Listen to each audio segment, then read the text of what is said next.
अस्सलाम वालेकुम दोस्तों। आज हम डिस्कस कर रहे हैं रदरफोर्ड्स एटॉमिक मॉडल या रदरफोर्ड एक्सपेरिमेंट। दोस्तों, रदरफोर्ड एटॉमिक मॉडल को डिस्कस करने से पहले हम रदरफोर्ड के बारे में थोड़ा बहुत डिस्कस करते हैं। दोस्तों, रदरफोर्ड 1871 में न्यूजीलैंड के शहर में पैदा हुए। उसके खानदान वाले आलो यानी पोटैटो को काश्त करते थे। एक दिन रदरफोर्ड खेत में पोटैटो काश्त कर रहा था कि उसको पता चला कि कैम्ब्रिज यूनिवर्सिटी में उसको स्कॉलरशिप मिला है। तो ये इत्तला मिलती ही उन्होंने स्पेड यानी बेलचा को पेंग कर कहा कि ये मेरे ज़िंदगी का आखिरी पोटैटो है, यानी आखिरी आलू है जो कि मैं काश्त कर रहा हूँ। फिर उसके बाद 17 साल बाद उसको केमिस्ट्री में नोबेल प्राइज़ मिला। स्कॉलरशिप मिलने के बाद कैम्ब्रिज यूनिवर्सिटी में रदरफोर्ड जे थॉमसन के सुपरविजन में रिसर्च कर रहा था। रदरफोर्ड का रिसर्च रेडियोएक्टिविटी पर था and he quickly distinguished between the alpha and beta particles। और 1858 में रदरफोर्ड मैकगिल यूनिवर्सिटी चला गया, जहाँ पे उन्होंने ये पाया कि हीलियम की जो न्यूक्लियाई है ये अल्फा पार्टिकल है, और जब एलिमेंट्स डिके करते हैं तो नए एलिमेंट्स जो है वो प्रोड्यूस होते हैं, पैदा होते हैं। Rutherford traced the successive transformation of radioactive elements such as uranium and radium until they ends up as a stable lead। यानी मतलब यह है कि रदरफोर्ड ने ये बताया कि रेडियो एक्टिव एलिमेंट्स जैसे कि यूरेनियम है और रेडियम है, ये उस वक्त तक डिके करते हैं जब तक वो स्टेबल ना हो। और सन 1907 में रदरफोर्ड जो है दोबारा यूनिवर्सिटी ऑफ मैनचेस्टर इंग्लैंड आया as a professor of physics, जहाँ पे उन्होंने सन 1911 में एटॉमिक मॉडल पेश किया। और रदरफोर्ड सन 1937 में हार्निया की कॉम्प्लिकेशन की वजह से फौत हो गए और उसको वेस्टमिंस्टर अबे में न्यूटन के करीब दफनाया गया। तो दोस्तों, ये रदरफोर्ड की मुख्तसर हिस्ट्री है। अब आते हैं उसकी एटॉमिक मॉडल की तरफ।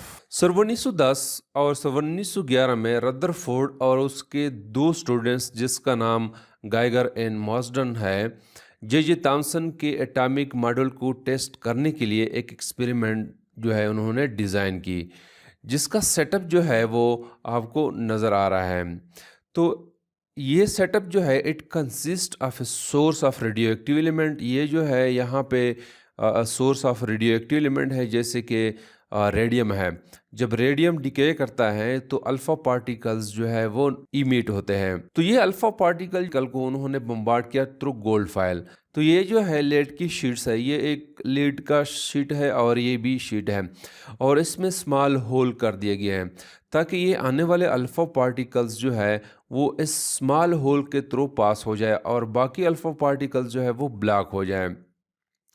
और ये जो है गोल्ड फाइल है, जिसके थिकनेस जो है राउंड अबाउट 0.2 माइक्रोमीटर है। और ये जो आपको नज़र आ रहा है, ये जो है जिंक सल्फाइड सिंटिलेशन स्क्रीन्स है। जब अल्फ़ा पार्टिकल्स जो है इस पे पड़ते हैं तो हमें फ्लैश यानी स्मॉल लाइट्स जो है हमें नज़र आ रहे हैं। ये सारी जो है ये स्क्रीन्स है ऑफ जिंक सल्फाइड के, जिस पे अल्फ़ा पार्टिकल्स स्ट्राइक होते हैं तो हमें फ्लैश जो है वो नज़र आ रहे होते हैं। तो ये जो है उसके एक्सपेरिमेंटल सेटअप है। अब क्वेश्चन ये है कि रदरफोर्ड ने गोल्ड फाइल क्यों यूज़ किया है। इसके मेन 3 रीजंस है। Gold file can be beaten into 3 sheets. मतलब ये है कि गोल्ड के जो फाइल है इसकी हम स्मॉल शीट्स बना सकते हैं। जब हम स्मॉल शीट इसके बनाएंगे तो नंबर ऑफ एटम्स जो है वो कम होंगे। जब नंबर ऑफ एटम्स कम होंगे तो जब अल्फ़ा पार्टिकल्स एटम के साथ टकराएगी तो अल्फ़ा पार्टिकल की कोलिजन विद एटम्स कम होगी, यानी मिनिमम एटम्स के साथ जो है वो अल्फ़ा पार्टिकल्स टकराएंगे। सेकेंडली ये कि gold nucleus is heavy and can produce large deflection of alpha particle. और तीसरा यह है कि to ensure that alpha particle can be deflected by single collision. जैसे मैंने आपको कहा कि 3 शीट, तो 3 शीट में कम एटम्स आते हैं तो number of collision of alpha particles जो है वो कम होते हैं। तो इसी वजह से जो है हम जो एक्सपेरिमेंट है वो उसकी एक्यूरेसी जो है वो ज़्यादा होती है। तो इसी वजह से जो है रदरफोर्ड ने गोल्ड फॉयल को यूज़ किया। अब आते हैं the process of deflection of alpha particle. मतलब ये कि अल्फा पार्टिकल्स जो है वो कैसे डिफ्लेक्ट होते हैं। तो दोस्तों हमें पता है कि एटम जो है it consist of a positive and negative charges. जब अल्फा पार्टिकल इंटरेक्ट करते हैं with the positive and negative charges, interaction के बाद ये अल्फा पार्टिकल्स जो है ये डिफरेंट एंगल्स में स्कैटर हो जाते हैं। कुछ अल्फा पार्टिकल्स जो है वो वापस आ जाते हैं। ये कुछ अल्फा पार्टिकल जो है वो वापस क्यों डिफ्लेक्ट होते हैं, क्वेश्चन यह है। तो दोस्तों हमें पता है कि इलेक्ट्रॉन्स की जो मास है वो तकरीबन 7300 टाइम्स जो है अल्फा पार्टिकल से कम है। तो अगर हम इसकी मासेस को देखें तो इट इज़ नॉट पॉसिबल कि अल्फा पार्टिकल्स जो है वो इलेक्ट्रॉन की वजह से वापस डिफ्लेक्ट हो जाए। तो यहाँ से ये हमें पता चलता है कि अल्फा पार्टिकल्स जो है इट डिफ्लेक्ट या it scattered through different angle due to the positive charges. अब दूसरी बात यह है कि according to Thomson atomic model positive charges जो है वो यूनिफॉर्मली डिस्ट्रीब्यूटेड है इन द एटम। और जब पॉजिटिव चार्जेस यूनिफॉर्मली डिस्ट्रीब्यूटेड होते हैं तो इलेक्ट्रिक फील्ड वीक होता है क्योंकि चार्जेस एक दूसरे से दूर होते हैं। तो उस वक्त जब अल्फा पार्टिकल्स एटम के साथ टकराते हैं तो टकराने के बाद it scattered through A small angle, जैसे यहाँ पे आपको नजर आ रहा है। लेकिन जब रदरफोर्ड ने एक्सपेरिमेंट किया तो वहां पे कुछ अल्फा पार्टिकल्स जो थे वो डिफ्लेक्ट हो रहे थे through a very large angle. जैसे कि यहाँ पे आपको नजर आ रहा है कि ये अल्फा पार्टिकल है, जब ये यहाँ पे पॉजिटिव चार्ज के साथ टकराने लगता है या इसके करीब आता है तो it deflect through a very large angle. तो it was quite surprise for the Rutherford. तो इस हवाले से रदरफोर्ड ने कहा कि ये मेरे जिंदगी का सबसे हैरान कौन वाकया है। जैसे कि हम एक 15 इंच का एक गोला, एक शेल ले ले और उसको स्ट्राइक करे विद द पेपर, और पेपर के साथ कोलिजन के बाद वो 15 इंच का गोला वापस आ जाए। ये जितना हैरानकुन है उतना हैरानकुन मेरे लिए ये भी था कि अल्फा पार्टिकल्स जो है वो थ्रू सच लार्ज एंगल जो है वो डिफ्लेक्ट हो गए। तो इसको रदरफोर्ड ये एक्सप्लेन करते हैं कि instead of distribution of positive charges through the whole sphere, ये पॉजिटिव चार्जेस जो है ये एक स्मॉल वॉल्यूम में कंसंट्रेटेड है। जब ये पॉजिटिव चार्जेस स्मॉल वॉल्यूम में कंसंट्रेटेड हो तो यहाँ पे इलेक्ट्रिक फील्ड जो है वो ज़्यादा होता है।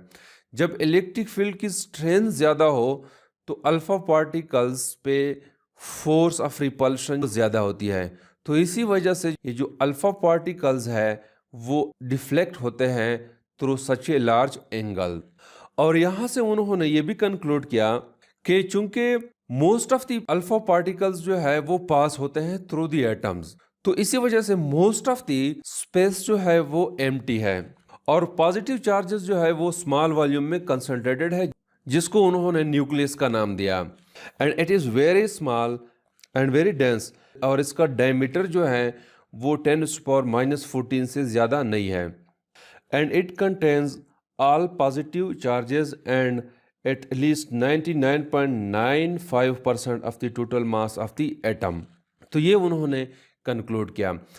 तो दोस्तों जब उन्होंने एक्सपेरिमेंट किया और उन्होंने अल्फ़ा पार्टिकल्स को देखे कि अल्फ़ा पार्टिकल्स जो है वो एटम से पास होते हैं और फ्यू अल्फ़ा पार्टिकल्स ऐसे हैं कि वो वापस आते हैं, तो उन्होंने वो अल्फ़ा पार्टिकल्स जो गोल्ड में से पास होके स्क्रीन पे टकराए उसको काउंट किया और ग्राफ ड्रा किया between the scattering angle and number of particles. तो वो ग्राफ जो है वो कुछ यूँ आया। तो इस ग्राफ को अगर हम देखें तो यहाँ पे ये एक्स एक्सिस पे स्कैटरिंग एंगल है और वाई एक्सिस पे number of scattered alpha particles हैं।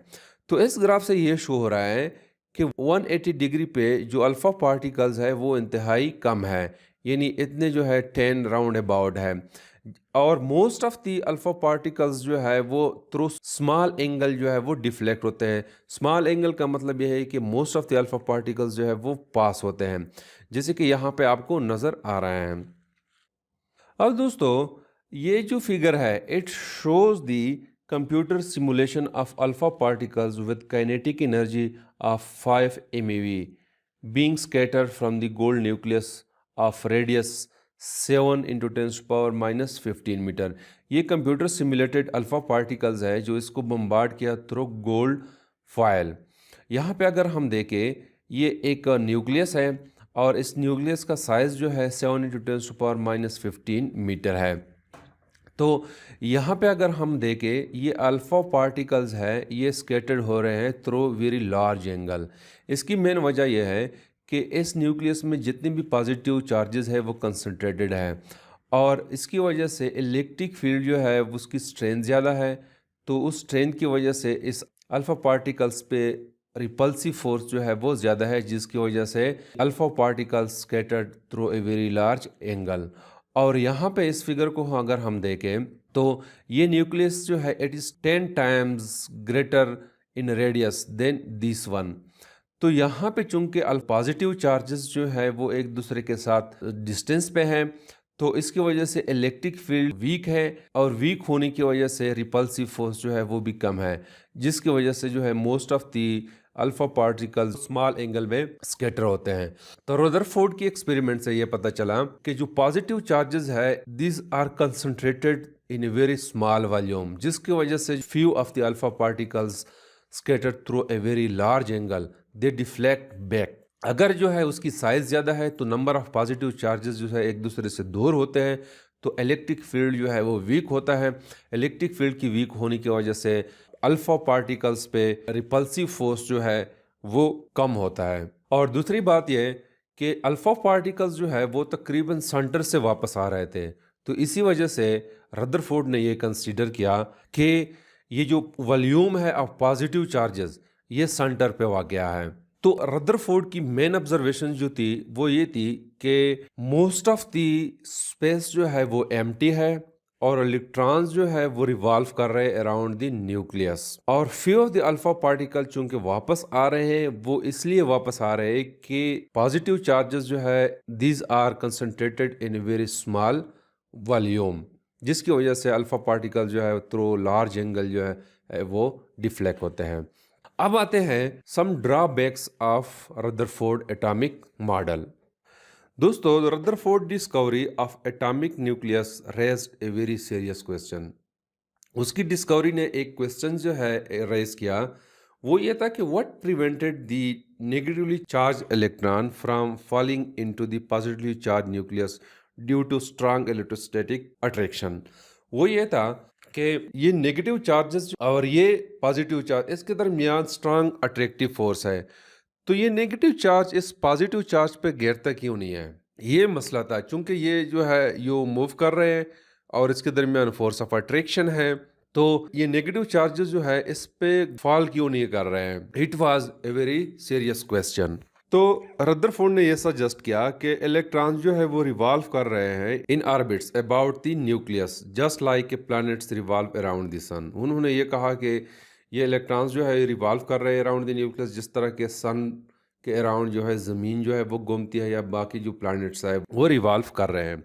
But according to classical electromagnetic theory any accelerating charge radiate electromagnetic waves. Classical electromagnetic theory के मुताबिक जब चार्ज जो है वो एक्सेलरेट करते हैं तो एक्सेलरेटेड चार्जेस जो है वो रेडिएशन इमिट करते हैं। जब वो रेडिएशन इमिट करते हैं तो उसकी एनर्जी जो है वो कम होती है और जब उसकी एनर्जी कम होती है उसका ऑर्बिट जो है वो चेंज हो जाता है। जैसे कि यहाँ पे पहले जो है इसका ऑर्बिट ये होता, आफ्टर सम टाइम जब ये एनर्जी जो है इमिट करती है तो ये यहाँ पे आ जाता है इस ऑर्बिट में और सिमिलरली जो है फिर वो ये इस ऑर्बिट में आ जाता है और इस तरह जो है वो न्यूक्लियस के नज़दीक जो है वो आने लगता है। तो मतलब ये है कि हर एक ऑर्बिट में उसकी चूंकि एनर्जी डिफरेंट होती है तो वो different type of energy of different frequency वो इमिट करती है। यानी इस ऑर्बिट में उसकी फ्रिक्वेंसी कुछ अलग होगी, इस ऑर्बिट में इसकी फ्रिक्वेंसी कुछ अलग होगी और इस ऑर्बिट में उसकी फ्रिक्वेंसी कुछ अलग होगी और इमिट होने वाले रेडिएशंस जो है उसकी फ्रिक्वेंसी और ऑर्बिट में जो उसकी फ्रिक्वेंसी है वो सेम होती है। तो लिहाजा डिफरेंट टाइप ऑफ एनर्जी जो है विद डिफरेंट टाइम जो है वो इमिट करती हैं। तो जो स्पेक्ट्रल लाइंस है इट शुड बी कंटिन्यूस, एक कंटिन्यूस स्पेक्ट्रा जो है उसका होना चाहिए। लेकिन जब हम ऑब्जर्व करते हैं तो वो स्पेक्ट्रा जो है एटॉमिक स्पेक्ट्रा वो कंटिन्यूस नहीं है, वो लाइन स्पेक्ट्रा है। तो रदरफोर्ड का जो मॉडल है वो इसको एक्सप्लेन नहीं कर पा रहा था। तो इसी वजह से Rutherford atomic model of electrons orbiting the nucleus which is based on the Newtonian mechanics and classical electromagnetic theory makes 3 entirely wrong prediction. यानी रदरफोर्ड की जो मॉडल है it based on Newtonian mechanics पे है और क्लासिकल इलेक्ट्रोमैग्नेटिक थ्योरी पे है, जिसकी वजह से 3 प्रिडिक्शंस है जो कि रॉन्ग है। सबसे पहला प्रिडिक्शन यह है कि electron should emit light continuously, यानी इलेक्ट्रॉन जब रिवॉल्व कर रहे हैं it emits light continuously. Second ये है कि they should be unstable, unstable होना चाहिए, and the light they emit should be continuous spectra, यानी इलेक्ट्रॉन जब लाइट इमिट करता है उसका जो स्पेक्ट्रा है इट शुड बी कंटिन्यू, लेकिन प्रैक्टिकली जो हम देखते हैं वो कंटिन्यू नहीं है। तो these are some drawbacks of Rutherford atomic model. तो दोस्तों इस एक्सपेरिमेंट में रदरफोर्ड ने जो है न्यूक्लियस को डिस्कवर किया कि it consist of positive charges और वो कंसंट्रेटेड है इन स्मॉल वॉल्यूम और सेंटर में है। तो this is something about the Rutherford atomic model. Thank you.